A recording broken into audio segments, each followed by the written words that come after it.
We are good. If you hear a dog crying, it's because I have a new coonhound and he doesn't know what's happening. So That's perfectly fine. That's okay. I don't have any pets, but I have lots of loud neighbors. So there's that. nice, yes. There's always something. Well, thank you so much for joining me. We've been talking about doing this for, gosh, a couple of months now, right? Yeah, I feel like we talked about this so long ago that I was like, I wonder what I actually. So we did this before daylight savings because at 3 a.m. I had like a terror wake up of 6 p.m. in December. It was going to be so dark. I was like, hurry and go get a light. So that's. Oh, I'm so sorry about that. Oh no, it's great. I was like, I should plan ahead, but it's good. No, that transition was insane. I remember like the first interview I did after like time change, and it was so sad because I went from just being very bright, and then at 6 it was just so dark in here. I have to have like every single light in my house on, so I get it. Yeah, exactly. It's a little abrupt. I don't like it. Although I don't think I like the map I see going around where sunset would be at like permanently at 7:25 or something. I don't know if I like that either. Yeah, well, we'll have to see. We'll have to deal with it. So, we are talking about your book, Down and Dirty, Yes. and I'm going to just jump right in and get us started. Before we start specifically talking about the book, I would love to know more about you and how you became an author and just like kind of your journey to that point. All right. It's a meandering one. Okay. I went to college for English with a concentration in creative writing, but it was creative nonfiction. I thought I would be like a travel, like a Condé Nast, journalist and travel to Bora Bora. And then I realized that I didn't like that very much. So that was problematic. And I kind of just didn't really work on anything writing related for a number of years. And then in about 2015, I want to say, self-publishing was a thing that was brought to my attention. And one of the things that I'd always hated was that sort of like you have to prove to an agent and then an editor and all these things, whereas I'm more of a just, I want to do what I want to do kind of girly. So I started writing under a different pen name in 2015. But she wrote like romantic suspense and some paranormal. And if anyone watches this, just don't do what I did. And like, just don't. I did pretty much everything wrong you could do when you start out. I followed, some people, but I didn't really pay attention to a lot of what everyone else was doing. And I wrote my paranormal series is really fun, but they're interconnected in the sense where you have to sequentially. I knew this was going to happen. He's going to knock over the whole thing. You've got to read them in order, and that's just super hard, especially when you're new and nobody knows you, to get an audience to sort of follow along. So after doing that for a few years, I decided it was also really heavy. Like it was a very like the world's gonna end kind of series, which with romance built in is great, but at the same time, I wanted a little more fun, a little more banter. So I decided to start a new pen name and go down a whole new journey and do contemporary romance, and it has been an absolute hoot. It's been a blast. And so this your first one in contemporary? Yes, this is my Okay. first one. I wrote a book before this that will probably never see the light of day. So I always have to remind myself, I'm like, I wrote for months, maybe almost a year on a book that'll might never come out. So, but yeah, this is my first contemporary. Well, I'm personally very excited that you went this route because I love Down and Dirty. So tell us a little bit about it. It's been out for a bit now, so we don't have to get spoilery, but we also don't have to be like too scared. Yeah, no, I won't spoil anything. It's a super fun enemies to lovers motocross romance with some fake dating and some marriage of convenience. You've got a guy who probably should have gotten himself out of motocross years ago, but he's still fighting to hold on. And you've got his teammate's older sister who has some issues of her own, and the two of them coming together to date is sort of a solution to their problems, but of course it just creates fun new problems like them falling for each other. So it's a lot of fun. It was an absolute blast to write, I have to say. So where did you get the inspiration for? I mean, going from paranormal to romance is one thing, but getting so specific, where did that come from? So I think I had an idea of the kind of guy that Corey Ellis was going to be, my main male character. And he was the kind of person that would be a real risk taker. And so I sort of was looking at sports that could accommodate that personality, especially in Maine. And there are a lot of people that have got a lot of land in Maine, a lot of woods and tracks and trails and stuff for motocross in Maine. So it sort of happened because I knew who he was first, and I mean, he probably would have made a good, oh, my dog is just doing this. I have a foot warmer under my desk, and he has now removed it from under my desk. Could you please stop that, Ollie? No. The cutest interrupter known to man. But so yeah, so that's how it started. So motocross was really born out of a need for a dangerous individual sport, and that would fit Corey Ellis. So what kind of research did you have to do? Like, are you familiar with this sport, or what did you do?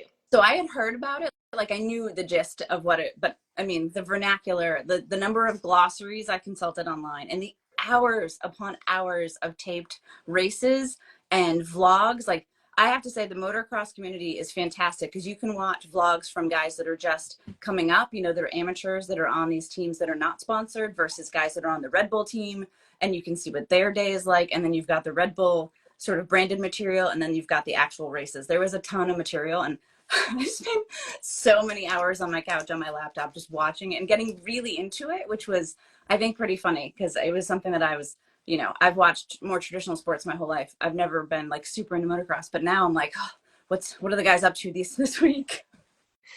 Well, as a Formula One girly that does not like Red Bull, I'll forgive you for talking about them. Different Thank you. I sport. appreciate that. I appreciate that. I saw the Grand Prix in Montreal a few years ago, and that is insane. I think when I got there and the first wave of cars went by and they were so loud, I just laughed like a lunatic for about 5 minutes because it was so cool. I've considered going to that one. I've gone to the Austin race. I can't remember if this is I've gone 4 times or 3 times, but yeah, there's nothing like that rumble. I like in your chest. There's no way to replicate that, I don't think. And it is just, I mean, that's the kind of thing that I just think is so cool. I just laughed my head off. If you ever get the chance, go. Montreal is a beautiful city. They shut down like the whole city for it, so it becomes like a big pedestrian way. And the track is actually out on like an island, so everyone has to cross over the bridge. It was an absolute Yeah, blast, yeah. the Olympic Island, right? That's what the island was created for, I think. It probably, yeah. My, don't get me started on Montreal history. Yeah, that's not what we're here for. Let's bring that back, okay? Yes. So circling back to what we were talking about, this is dual POV, which personally I always appreciate a dual POV. It's what I crave. But what is your method for writing that? How do you kind of curate those voices and make them distinct? I have to say, it's funny. One of the coolest things about writing for me is that I often feel like I'm just the typist for somebody else's voices that come into my head. Occasionally, though, I'll notice like a guy character say something that doesn't strike me as like real guy. I've been super lucky. I've had older brothers, obviously, my whole life. And then I've had a ton of guy friends. And I sort of will run through the list of guy friends in my head to be like, would they say this? I mean, if they were more like emotionally evolved, would they say this? So that's how I kind of make sure that I keep the male voices distinct from the females, because I think that that's the biggest risk, is to have them sound too similar because they are coming from this head.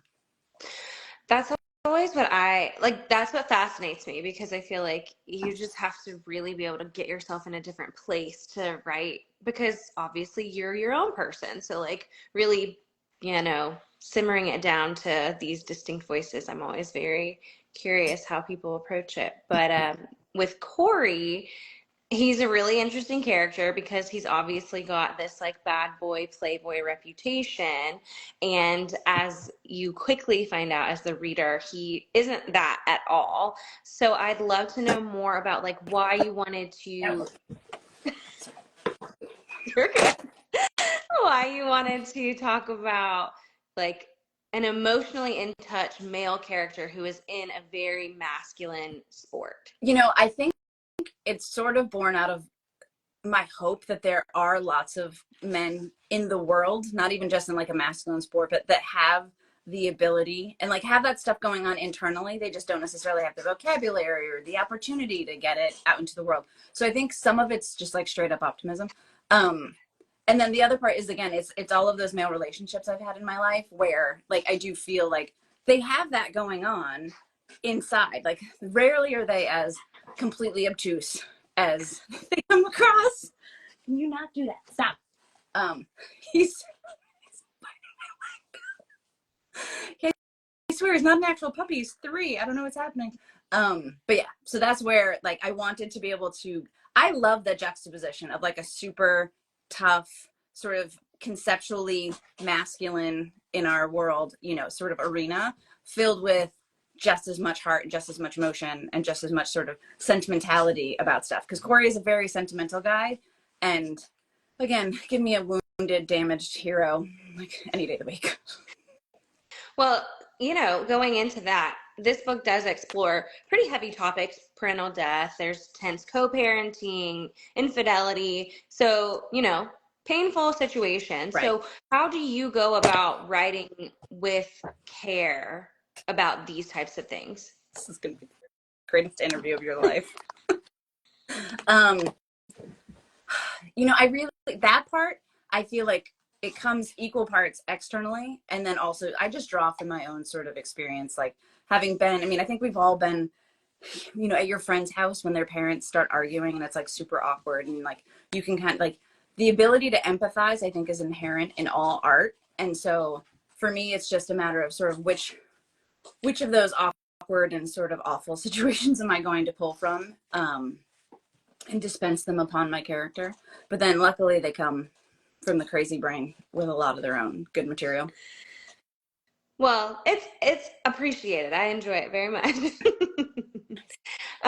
One of the things you include heavily is family dynamics, and Skylar and Corey have two very different situations with their family. So why did you choose to showcase such opposing situations? Yeah, that was actually a really conscious choice. And I'm trying to work it into all of the books because I think, having the death of a parent or, sort of a really rough parental relationship is great. Hey, no, in a lot of ways, but like having only that, I think flattens a story. So you kind of, for me, it was the juxtaposition of a set of parents that had been super supportive and a set of parents that just hadn't, like one of them couldn't be.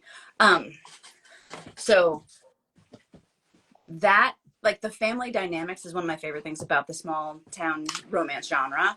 Um, so I'm kind of like super excited to be able to get more into it as I keep writing.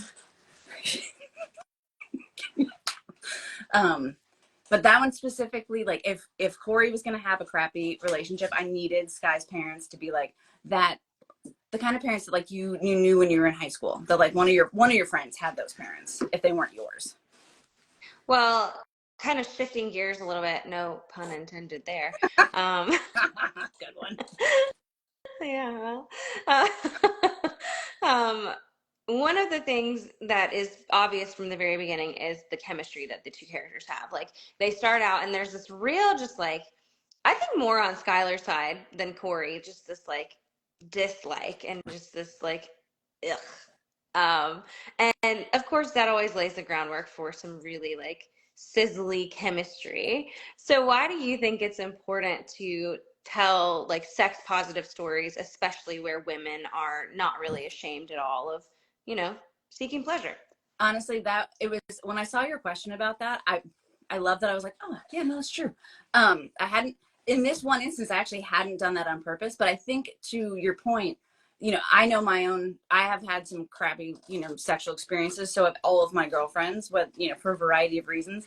But the idea that women are at this place in history where they can sort of unabashedly want what they want and expect, equal, in return. I mean, that's just a really cool thing for our time. And I think romance novels play a huge role in that. And I think that they have, for many years now, probably over a decade. And I think that it's funny when you look back at like all of the things that contribute to a movement as it grows. And like it or not, like romance novels, people say, they set unreasonable expectations. But I think what they actually do is just illuminate to people the possibilities of what like a good relationship or, something can look like. So that was always Skylar though. That really was more a byproduct of her just being like a badass motocross person herself who'd grown up with healthy parental, sort of modeling. Um, so, but I love that that was your take on it. That was pretty fun. Well, I'm glad. And I also love that. I love the way that you phrased that whole thing. Very, very cool indeed, I think. Do you have like a favorite line or scene that just sticks with you? You know, a non-spoiler one, because there's one that I really love, but it's later on in the book. But I love when Skylar gets hurt and Corey goes uber protector. Like, to me, that I call that beast mode, because it's very like Beauty and the Beast, which of course is wildly problematic in so many ways. But hey, we imprinted on it anyway. So I try to sort of give him the chance to be to like swoop in and be really all about her. Like, I love that that's a moment where he just really becomes 100% like she's the center of the universe and he will just mow down anybody. Like, I don't have a dark hero, but like that's his sort of like dark hero moment for me, because it's like brother, not like friend, colleague, doesn't matter. Anyone else touched her and he would just get into it. Yeah, we love a moment like that. Yeah. So, what was the most challenging part of writing this? I'm especially curious to know, since you did come from such a different like style of writing, or genre at least. I mean, I think being authentic as I could be to motocross, because like as I put in the very beginning, there's like a special note that's like, please forgive me the liberties that I have taken, because I mean, I can only gather so much from not being like immersed in the world. But I think for me, I love the action sequences in a romance, but at the same time, I don't ever want it to become like an action book. So like finding the blend, especially because this motocross book, it has moments where they're like literally racing, and trying to describe the racing without it sounding absolutely hokey was like the biggest challenge. I was like, do I put more in? Do I take some out? Is this how this should sound? Every time I wrote, BRAAP, BRAAAP, I was like, people gonna laugh at this? But like, that's what they call it. I don't know. Well, I can tell you that I have zero experience with the sport, but it was very like visually specific for me. So it helps. Like, I felt like I was watching the little clips that I've seen like on, you know, random Yeah. clips of TV. Yeah. Well, how would you say how much did this book change from like your initial conception to like the final product? They were actually, I mean, knock on wood, because this never happens and it's probably not going to ever happen again. This one stuck pretty, like, I feel like when I plotted it, when the idea came to me, it was pretty tight. I had never been able to really write a tropey book before. So like that was like sheer play for me. It was like, okay, so they're going to be like enemies to lovers and they're going to fake date, and that's just juicy. And then, and I honestly am not sure I had them getting married or initially. I think I wanted to like up the ante a little bit.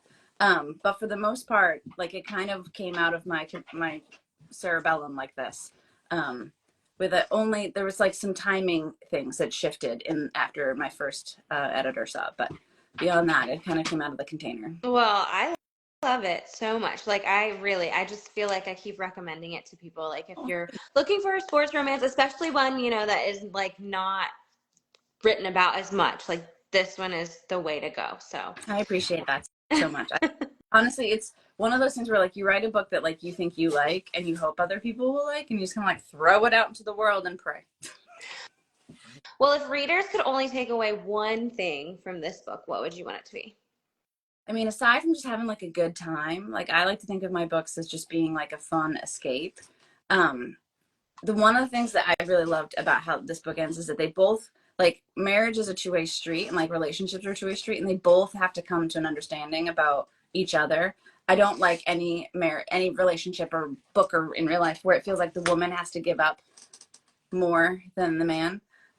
So in that case, like, hopefully no one will ever read one of my books and think that that's a possibility. And certainly not with this one. I think Skylar holds her own against Corey. Yeah, she's pretty great. Kind of moving away, just going more into like writing practices. How is it, like, how do you manage your writing and promoting, and you are indie, so like having a job and having a personal life, and how do you do it? Very, very poorly. If you've watched my Instagram or my TikTok, just be like bursts and then nothing. It's usually just really poorly. It's super hard. Like, I try to write in the mornings, or if I can stay consistent in the mornings, like I sort of feel like I've gotten into a good groove and like things will be okay and the world isn't ending. But doing the writing on top of the social media stuff is a challenge. I'm not great at the whole social media thing. Like this, I wasn't kidding when I said that. I'm like, I'm going to do this thing and it's going to be great, because I never do social media stuff and I'm terrible. But so yeah, it's a challenge, but I mean, I also kind of really love when you do like, you know, a reel or a TikTok and like it takes off. Like that's so fun. You're like, oh neat. I have no idea why that worked, but it did. Then that's exciting for a second, you know? So it's I give so many props. I think that indie authors are just a breed unlike anybody else. I mean, the writing pace that's expected, and you know, I mean, and now it seems like even for bookstagrammers and you know and book bloggers, like there's a real sort of hustle element to things, and that's, I mean, on the one hand, like you want to be caught up and have fun and like do it because you know you there's a thrill to it, but I think there is a danger of burning out. So I'm trying to find that balance. I am always so blown away by the volume that indie authors put out, like 6, 7, 8 books a year, and I'm just like, how? I don't. I honestly, I'm like, and I'm one of those people. I mean, I'm in my 40s. I'm like, I need my sleep. Like, there is no like, I'm taking like Red Bull and staying up. Red Bull and staying It's up okay, I late. drink it too. Oh, it's so good. The cranberry one is so good. They took it away. Now it's like watermelon. But yeah, like I can't sacrifice my sleep to write anymore. Like I can get up early if I go to bed at like 9, like a grandma anyway. It's fine. But you know, the volume is a ton. Like I'm thinking I'm gonna max out at like 3 books, maybe 4 a year if I'm lucky. I'm 2 chapters into the next book that I'm writing, and I'm laughing because I should be about 7, 8 chapters, maybe 18 chapters in. I'm a little behind. That's So that does lead me to my final question, which is what is next for you? No pressure, just curious what's on your mind, and can we expect more from this series, yeah. this world? Yes. Next up with my I just got it back actually from my critique partner is my hockey romance Slash and Burn. It's we saw Grady, you meet Grady in this in Down and Dirty, and so he comes back and you get to see sort of what goes on. Something happens off the ice that impacts his life and he goes home and there's it's lovely. But so that one's coming back, so I've got to edit that one. And then I've gotten asked this question so many times, but Mac is the third book. Everyone thought Mac was going to be the second book, but Mac is actually the third book. So our grumpy brother, the older brother, gets his book third.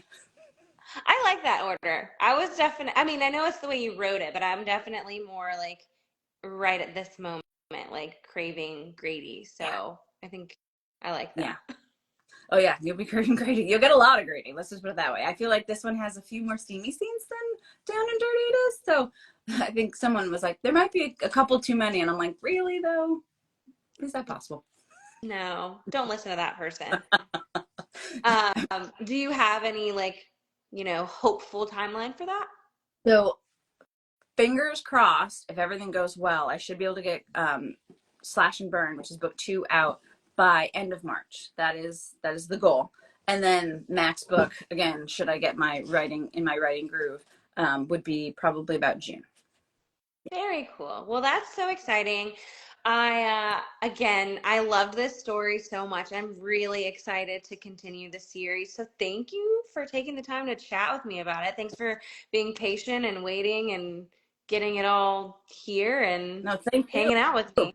Thank you for having me and for putting up with what is going to be a really fun video for people to watch when they don't see the dog that's underneath me biting my foot and knocking over the camera. I mean, thank you for your patience. Hey, it's just endless entertainment. That's what we're here For, for. for exactly, my books are entertainment. Don't take them too seriously. Well, thank you so much and have a great night. Thank you. I'll see Bye, you soon. everyone. Bye.